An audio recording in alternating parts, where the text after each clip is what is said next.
May the words of my mouth and the meditation of our hearts be acceptable to you, O Lord.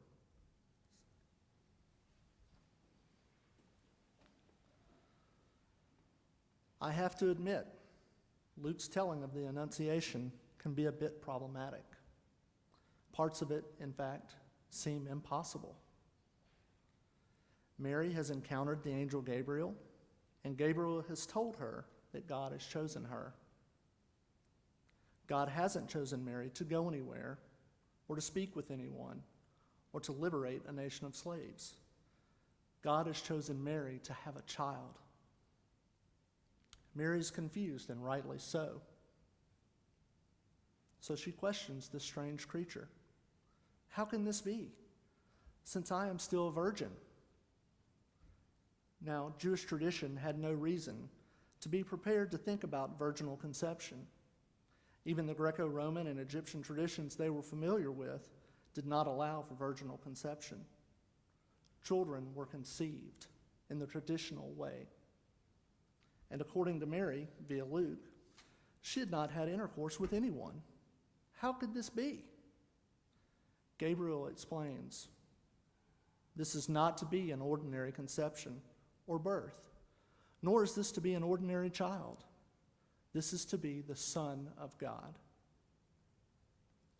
True, this was to be no ordinary child conceived out of wedlock. This was to be God's child. But who on earth, or anywhere else for that matter, would believe that? After all, she lives in a small town, one of those places where everyone knows everything about everyone. Oh, the things people would say. Gabriel is lucky that Mary just didn't run. Instead, we're told that Mary's response to the invitation of the Lord is, "Let it be done with me according to your word." Now, I wasn't there to hear her response, and I'm not sure she actually said those words. My guess is that somehow she managed to squeak out a confused and unsure, "Okay." But whatever Gabriel said, whatever Mary said, she agreed to go through with it. It's easy to imagine Mary's surprise or fright. No matter her fear or discontent, she says yes. She listens to what Gabriel has come to say. She says yes. Mary hears God's intention. She hears God calling her to be a part of this story. I assume that most, if not all of us here, are aware of scholarship and opinions that not only question the validity of the virgin conception and birth, but also question why the church has held so tightly to the traditional view and doctrine of belief in the virginity of the Holy Mother. You no doubt are also aware that scientifically speaking, it is impossible for a woman to bear a child without contribution of a Y chromosome. But whatever its historical authenticity, whatever the biological reality may be, the virgin birth cannot simply be reduced to historical and biological facts. The incarnation of Christ, like the resurrection and creation itself, is not explainable. It is the impossible. The incarnation expresses the conviction of the newness of God's saving action in human life.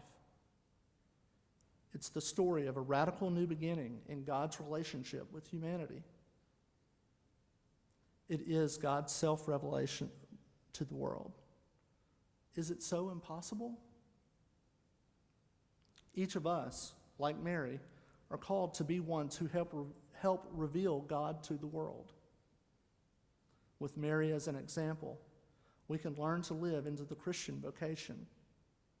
We can enter more fully into the continuing mission of the church, being God-bearers in the here and now.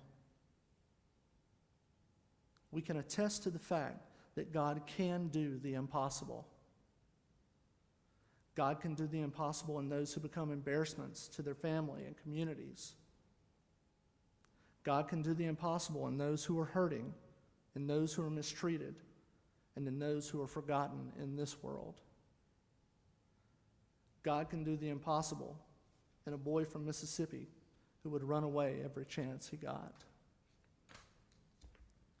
When we open up ourselves to the possibility of God, we become what God calls us to become.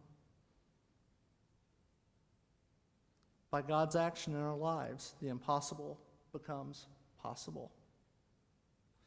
God can work within you, and God can work within me, and we can become preachers of God's word. Impossible, you say? Yet we are here. With God, an angel can appear and tell a young virgin that she will conceive a holy child in a way that we cannot understand. And yet there's Mary, standing there before Gabriel, quietly saying, okay.